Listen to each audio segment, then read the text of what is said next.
திட்டத்தையும் சொல்லியிருக்காங்கன்றதுதான் நான் நினைக்கிறேன். எல்லாமே நல்லதாவே நடக்கும். Wait for election. ஓட்டு கண்டிப்பா விஜய் அண்ணாக்கு தான். வெற்றி நிச்சயமா விஜய் அண்ணாக்கு தான். தலைவரோட பேச்சு பாத்தீங்கன்னா பெண் குழந்தைங்களை பாதுகாக்கிறது அப்படிங்கிறது ரொம்ப விசேஷமா இருந்தது. இது மாதிரி நாங்க இப்ப கட்சி கூட்டத்துக்கு நாங்க கிட்டத்தட்ட 2000-3000 பெண்கள் வந்திருக்கோம். ஆனா எங்க குழந்தைங்களை நாங்க விட்டுட்டு வரதுக்கு ஒரு பயமா இருக்கு. இப்ப நான் 2 பொன் குழந்தைங்க இருக்கவங்க அந்த குழந்தைங்களை விட்டுட்டு வரணும்னு வச்சுக்கோங்களேன், எங்களுக்கு பயமா இருக்கு. ஆனா அடுத்து ஆக்சுவலி எலெக்ஷன் ரிசல்ட் வந்த பிறவாது எங்களுக்கு அந்த பயம் இல்லாம நாங்க விட்டுட்டு வந்து எங்களோட ஒர்க்கை பண்ணணும். அதுக்கு எங்க தலைவர் கண்டிப்பா வரணும்னு நாங்க விரும்புறோம். வந்து பாத்தீங்கன்னா 21 கட்சிகளோட கூட்டணியே ஸ்ட்ராங்கா இருக்காங்க. நீங்க வந்து ஒரு கூட்டணி கூட இல்ல.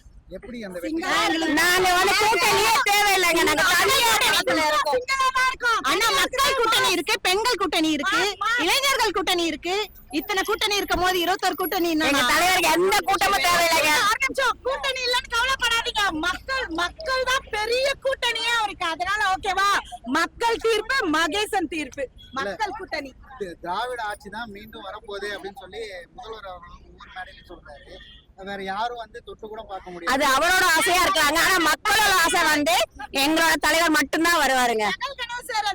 பகல் கனவு சார். தொடர்ச்சியா வந்து தமிழக வெற்றி கழகத்துல யாருன்னா பேசுனாங்க அப்படின்னா அவங்க வந்து தற்கூரிகள், அவங்க பேச தெரியாம இந்த மாதிரி பேசுறாங்க அப்படின்ற மாதிரி ட்ரோல் பண்றாங்கல்ல, அவங்களுக்கு என்ன பதில் சொல்லுங்க சார்? நாங்க எல்லாருமே தற்கூலினா யாருமே கிடையாது. நாங்க எல்லாருமே டிகிரி ஹோல்டர்ஸ், எல்லாருமே நல்லா படிச்சிருக்கோம். எல்லாருமே ஒரு வேற தற்கூரிக்கு அர்த்தம் தெரியுமா? பேசுறதுக்கு அர்த்தமே தெரியாம தற்கூரின்னு சொல்றாரு பாத்தீங்களா, அவர் தான் சார் பக்கா தற்கூரி. அதுக்கு வந்து பப்ளிக்கே வந்து உதாரணம் நிறைய பெட்டில நீங்க பாத்திருப்பீங்க. சரிங்களா? இதுதான் இவங்க தமிழக வெற்றி கழகம் வந்து பாத்தீங்கன்னா நாம் தமிழர் கட்சியை கண்டுக்கிறதே இல்லை, அவங்களை பத்தி எதுவும் பேசுறது இல்லை. ஆனா அந்த கட்சியில இருக்கிற சாட்டை துரைமுருகன் அவங்களும் உங்க தலைவர் பத்தி எப்பவுமே வீடியோ போட்டு கிண்டல் பண்றது, கேள்வி பண்றது நம்ம பேசிட்டு இருக்காரு. அவங்களுக்கு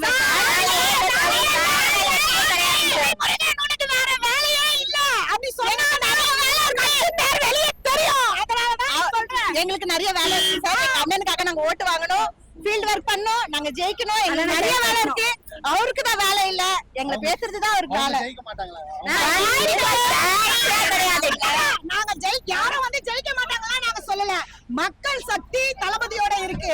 அதனால பெரிய வாய்ப்பு தளபதிக்கு உண்டு, தாவேகாக்கு உண்டு. மற்ற கட்சிகளை பத்தி நாங்க பேச விரும்பல.